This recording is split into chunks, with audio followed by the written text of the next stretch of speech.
within a year, I joined as the drummer, and when I got to know them, like I wasn't that well versed in like a lot of underground stuff, so they taught me about like Chapel Hill, the Chapel Hill scene, and I was like, oh yeah, okay, like Arches a Loaf, and which was Remi's favorite band at the time and stuff, and like that was definitely an influence after I heard it. And Errol moving to guitar too was quite a blessing. Like a lot of the memorable guitar parts of the repertoire, a lot of them it's like you can single out. It's Errol's. Those are great parts. I love Errol's guitar playing, so it was nice. I think it was probably a little hard for him to leave the drums because I feel like that's your first love kind of thing. That's why I'm so happy for like Blood Royal. It's like like you're back on drums doing your thing. So for like Errol to move to guitar was probably something he did like as a sacrifice for the band. But I mean that's actually not true because it isn't true because obviously drums is fun. Anything's fun, but really like playing guitar, I was always like imagining playing guitar in a band like I never had, and I did play guitar. I was like, I'd like to do that someday on a side project or whatever.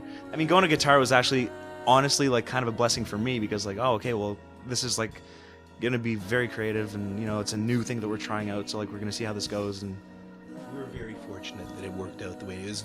It was a little risky because I mean we were just shuffling everything around, and it worked out beautifully. I mean it's couldn't be happier with the way things are.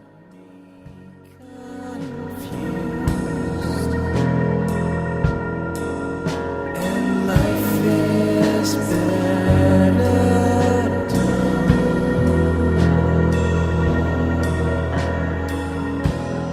in the studio, your studio in the basement, you take you can take your time and you can like noodle with stuff and try to get sound a certain way, and there's obviously a little bit of trickery involved, and after that live you kind of have to go raw. You got your amps, and it's you'll set your amps differently for different songs in the studio. You don't really have time to do that live, so you just kind of run with it.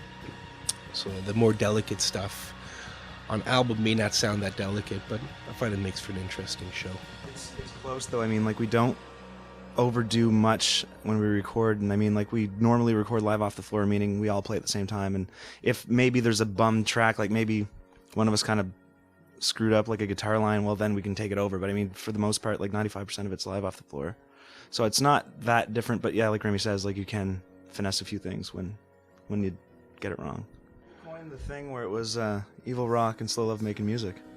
I can't remember who did that. And what about that thing about that guy in Toronto? You know the quote by heart, don't you? That's that review we got for that Canadian Music Week. Oh, it sounds like we string our guitars with Sonic Youth's pubic hair. Yeah, the Boredoms stringing their guitars with Sonic Youth's pubic hairs.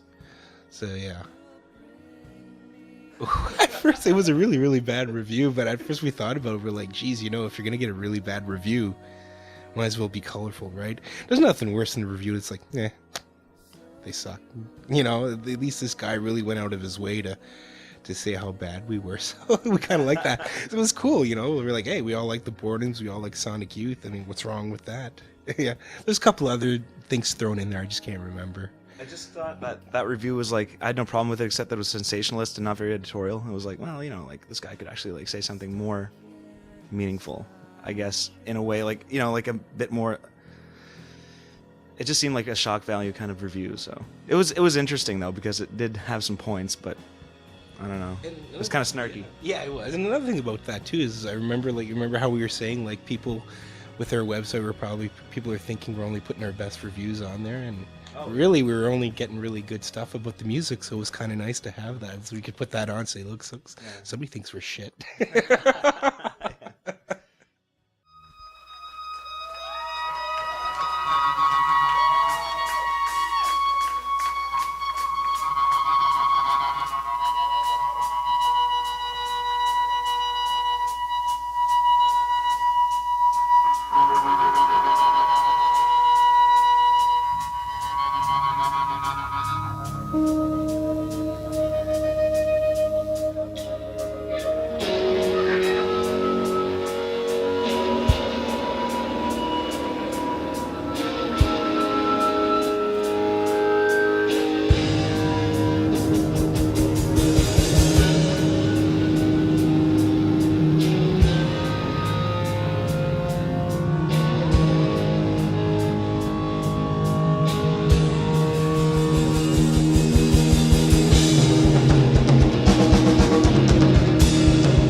labels won't exist anymore, hopefully. So yeah, the dinosaurs are getting weeded out, so that's kind of a good thing. I mean, that's not how things operate anymore, and it shouldn't be. I mean, that's just archaic and crazy. I mean, like, you know, like if you get taken on by a major label, which used to be the dream, and then, you know, like there's so many shufflings and like mergings of labels and stuff, and whoever, like, you know, took you on gets dropped from a massive layoff or whatever, then you're stuck in limbo, and then you're wanting to get dropped and you have to buy back your recordings for like what, 10 grand? Like, give me a break. We're not the most incredibly proactive band in the world, but like that, it's all available to you. So like, you know, it's very, very easily accessible. And like, you know, booking your own tour, for instance, like not a major tour, but you can get to Ontario and back, and, you know, still, you know, at least break even, if not better, if you're smart about it. Well, that's the thing with like this, so different now. I find that when the first 5 years we were together, I find there's so much good music now. There's so many bands doing interesting thing, and like the thing I said earlier about staying ahead of the curve, I find it was so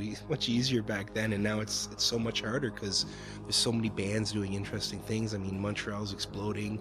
Toronto has always been fruitful as far as it comes to band, but to come to the forefront as far as media is concerned, it's really great now, and it's awesome to see all these bands function, and very few of them are on major labels. You know, some of them are staying on small labels or not going to labels, and a lot of times it's you know, it's a personal decision. I think, like, you know, like a band like Clap Your Hands and Say Yeah, I mean, were they on their second album, and they totally decided not to go with the major labels. And I think a lot of bands are doing that, not just bands like them that are in the limelight. Bare Naked Ladies have done that. Like, you know, I'm no huge fan, but like, I mean, they just took it into their own hands. Well, they can afford to, but it's like, you know, that's kind of what's happening anyway. I mean, if you can, you can, and you can. It just seems so hard to be on a record label. So it just doesn't seem like it would be fun. It seems like it would be fun for a while.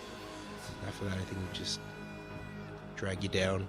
It's funny because like scenes like this always like go in dips and peaks and stuff, and I think right now it seems like it's kind of on an upswing. I would think, you know, we're personally, like, we've been around for a long time, and like we don't go to as many shows as we used to, but there's always something going on, like in a great bar like the Paramount and like the whole complex. Like, they put on tons of shows, and people have ample opportunity to, like, you know, be heard and seen. So it seems right now that it's really healthy. It's a big change from like when we started out and fighting for a spot at the Esquire. So, and I remember that was the only place you could play. It was the Esquire, and things have changed. Ladies and gentlemen, Mr. David Gregory, our good friend.